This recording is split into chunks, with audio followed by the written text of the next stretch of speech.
Band 9 IELTS Essay Review. In this tutorial, we're going to look at a Band 9 essay, and we're going to look at a model answer, and we're going to dissect it. We're going to break it down word by word, phrase by phrase,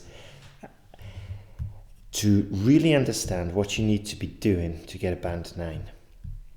Now, this will be extremely helpful for you especially if you're at around a 6 or a 6.5, because you can steal or borrow phrases from this essay, and you can really get an insight into what the examiner is thinking and what criteria they are using. And this commentary, is all by an ex-IELTS examiner. So you can be sure that you're on the right track. The ex-IELTS examiner is on our team, and she helps out in our company. And I asked her to review some essays, and we started off with the best, with the Band 9. All right, so let's have a look at the question. Online education and training is becoming increasingly popular in the business world. Do the advantages of this development outweigh the disadvantages? Now, I will not go into the next steps that you should do for planning and writing your essay. I've mentioned it in previous episodes, in previous videos and tutorials, and there's a very easy, straightforward technique to use, which is shared in the online course in quite detailed fashion, and it's very effective. But let's have a look at the introduction. First of all, obviously something that the examiner hasn't noticed is that it's 2 to 3 sentences. 2 sentences to be specific. That wasn't accidental. We need a light, brief introduction. So, first of all, this is the introduction. Enthusiasm for digital technology is at an all-time high, not least in the workplace, as companies around the world turn to internet-based training to keep their employees abreast of all the latest developments. What can we pull from this first sentence? Well, the first part is the examiner pointed out that this is topic-specific vocabulary, and it's an appropriate use of paraphrasing. Enthusiasm for digital technology. In the question, the words online education was used.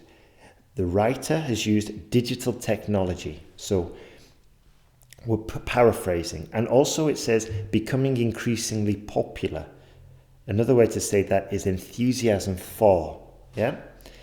So appropriate use of paraphrasing. Cohesion and coherence was the next point. He said, not least in the workplace.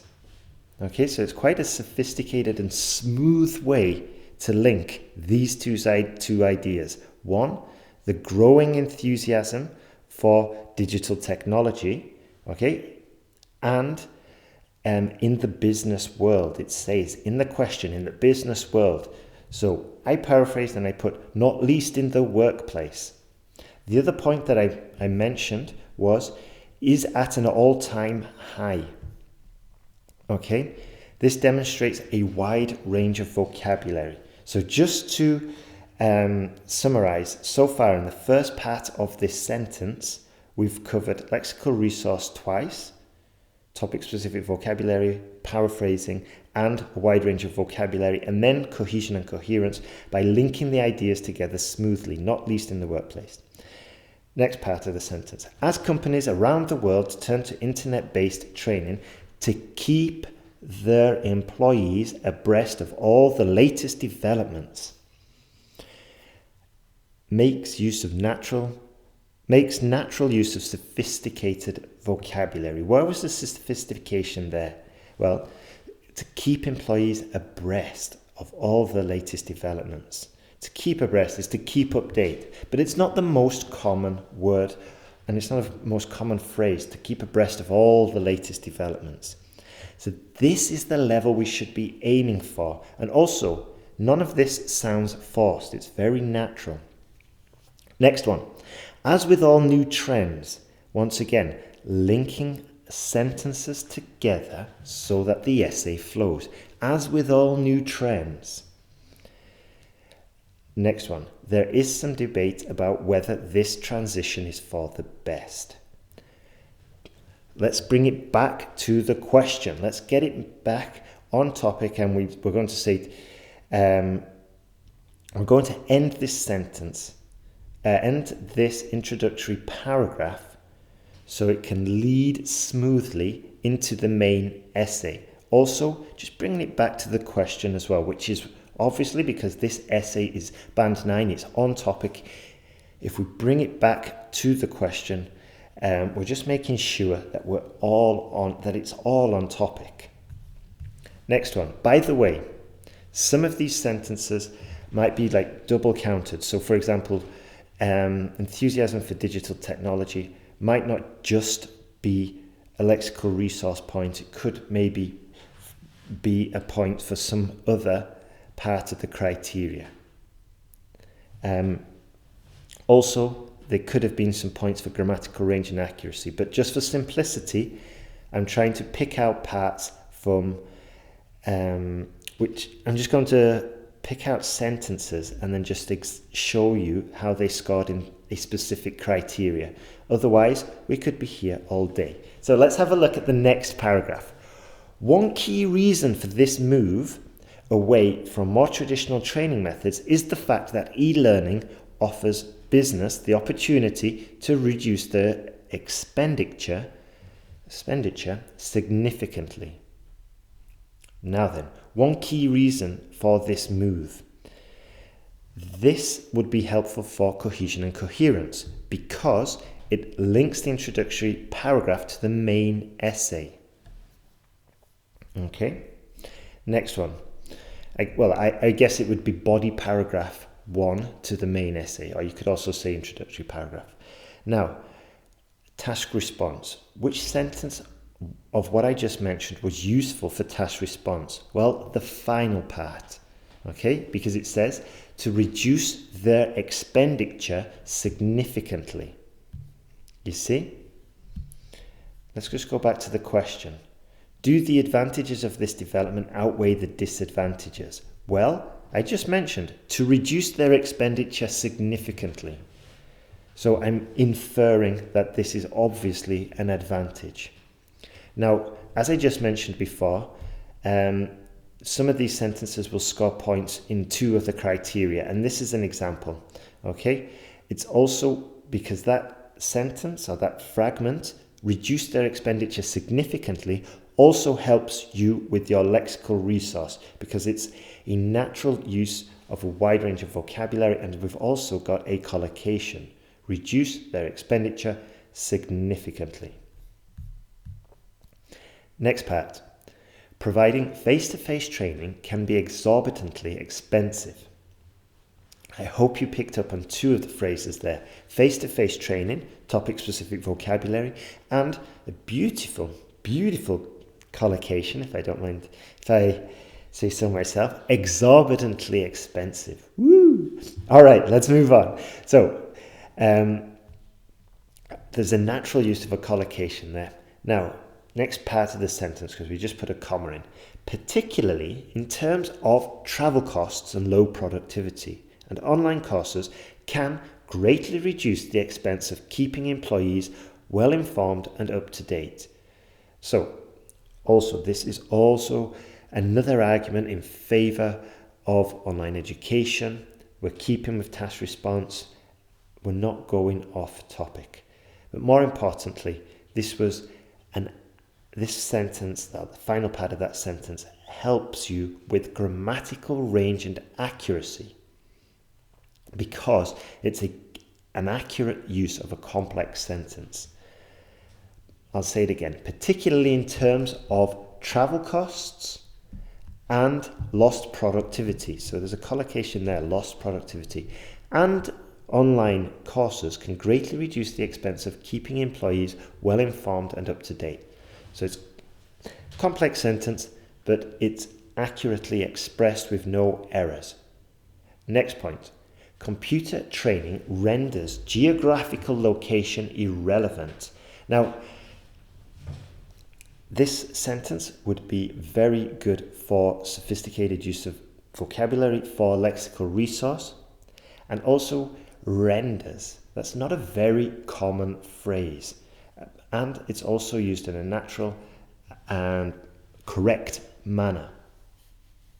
Next part of the sentence. And this eliminates the need to pay an instructor to travel to your office or cover the cost of sending your employees to a training centre. Can you see? This extends and supports the main idea, bringing it back to task response. This eliminates the need to pay an instructor to travel to your office or cover the cost of sending your employees to a training centre. So, all through the essay, all through this body paragraph, we're keeping on topic and we're building up our arguments. We're adding additional arguments. Final sentence, penultimate sentence. It also minimizes the amount of time wasted. That's a very short sentence, and there's nothing wrong with a short sentence. The error is when you pack your essay full of short sentences. What we need is what you can see right in front of you, or what you've just heard, which is a balanced approach using a mixture of long sentences accurately, some medium sentences, and some short sentences. Final sentence. From a purely financial perspective, there is no doubt that this shift to digital learning makes perfect sense. So that was like, if we're playing on the casino, if we're playing on one of those bandits and it just goes all into line and it goes ding, ding, ding, ding. That's exactly what's happening here because we're scoring points. Okay, so it's a well-constructed complex sentence. Yeah, there's also packed with collocations, purely financial perspective. Okay, also for the grammar, there is no doubt. Yep. Then we've got this shift. Shift again is is a word that we're not going to hear all that often. It just basically means a move. Okay. This shift to digital learning makes perfect sense. Another collocation, perfect sense. So, first paragraph in favor, lots of topic-specific vocabulary, and a mixture of sentence length, and very, very coherently tied together. Let's move on to the next paragraph. However, research suggests that the quality and effectiveness of web-based courses lag behind the efficiency of those delivered in a classroom setting. So, not only are we going to score points for task response here, because we're linking it back to the main idea. Yeah? What was the main idea in the question? Do the advantages of this development, digital learning in business, outweigh the disadvantages? Okay? Here, we're bringing it back to the question. The quality and effectiveness of these courses lag behind the efficiency of those delivered in a classroom setting. Can you see? It lags behind. So we're directly answering it. We're giving the examiner basically information and reason for us to score high in task response. Let's move on. So, however, appropriate use of a linking word to contrast ideas. This is how we've started our body paragraph 2. Next one. Research suggests, it's a good sentence, a very useful sentence. That the quality and effectiveness of web-based courses lag behind the efficacy of those delivered in a classroom setting. Okay, so cohesion and coherence is very important, and we've mentioned it twice in that sentence because we've referenced what we're going to mention now. Okay, because we said lag behind the efficacy of those classes delivered in a classroom setting, but we don't say those classes, okay? We're just referring to it, and that's the cohesiveness. Next one. People crave interaction, and while digital training courses may offer a welcome addition to a company's professional development plan, many educators believe that they should be used to complement rather than replace instructor-led sessions. Okay, so we've got a very well constructed, complex sentence here. Yeah, we've got the conjunction while. Okay, people crave interaction, and while digital courses may be a welcome addition to a company's professional development plan, many educators believe that. So we've got this sentence that kind of represents two kind of views, and then where is it? We kind of extended it and we've supported the main idea of this body paragraph, which, as we mentioned before, corresponds with the initial question. Right then. So they should be used to complement rather than replace instructor-led sessions, bringing it back to the original question. Next one. Some subject matter, such as compliance training, is well suited to an online format.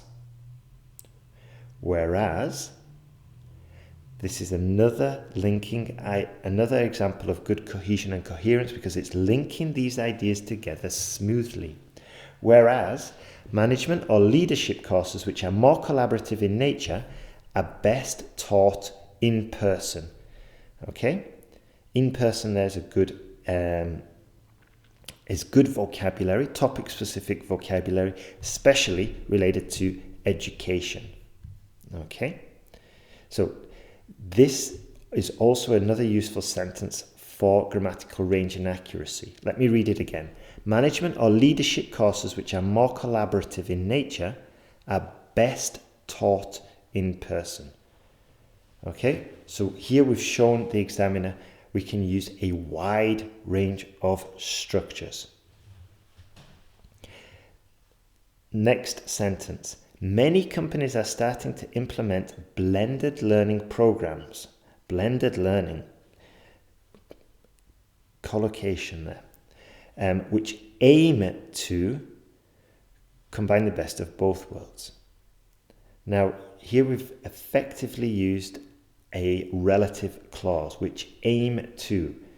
Getting a good control of your relative clauses, such as which and who and the rest, is a very useful technique to improve your grammar. Okay. Now, the last part, appropriate use of high-level vocabulary. Combine the best of both worlds. It's almost a phrase. It's almost a saying in itself. Combine the best of both worlds. Okay, so you might even want to write down that sentence and include it in the next essay you write. Of course, only if it's appropriate. Let's move on. We're finishing now. In conclusion, cohesion and coherence score there. It introduces the final paragraph. In conclusion, although the rise of computer-based education is very attractive in terms of reducing overheads, comma. So once again, we've got with this sentence, although the conjunction, although the rise of computer-based education is very attractive, the first part of the conjunction, and we've used it correctly, okay? And then in terms of reducing overheads, okay, wide range of lexical resource there, wide range of lexis. The second part of that conjunction, for the moment at least, yeah, more traditional training still has its place in the workplace. So you can see that sentence there, using the conjunction although, and then using at least, has helped us to score points. Now, final sentence, the challenge for businesses is to find the right balance between the two. Okay, so that final sentence helps us with task response because If we go back to the question, okay, online education and training is becoming increasingly popular in the business world. Do the advantages of this development outweigh the disadvantages? Okay, so let's just go back to that final sentence. The challenges for businesses is to find the right balance between the two. Okay, between physical classes, okay, and well, basically between digital education and physical classes, and that's addressing the advantages and disadvantages of online education. So, thank you very much for being with us today while we went through this essay. If you want more help, then the next step is to go to IELTSPodcast.com and you can sign up there. Leave us your email and we'll send you a big jumbo ebook full of sample essays and sample questions where we dissect essays, we show you all the different types of essays you can write, and there's just lots of basic IELTS materials in that book. Also, if this has been useful for you, then please send it on to somebody else. Send somebody this link and help them also. If you can think of anyone who's struggling with IELTS at the moment, then perhaps send them this video or this resource, this audio. And then my final thing that I want to say is, if you're in a hurry to pass IELTS, then you can have a look at our online course at IELTSPodcast.com, our online IELTS course, and also you can check out the essay correction service, which is very popular, and we would love to give you feedback on your essays because it's a very fast and effective way to improve. And the online course includes lots of opportunities for feedback and lots of essay corrections included in the course. So you're looking at tutorials, you're getting advice, you're putting that advice into your work, and then you're getting feedback of your work. It's a very fast and effective way to improve. So my name is Ben Worthington. Thank you very much for being with us today, and all the best with your IELTS preparation. Take care.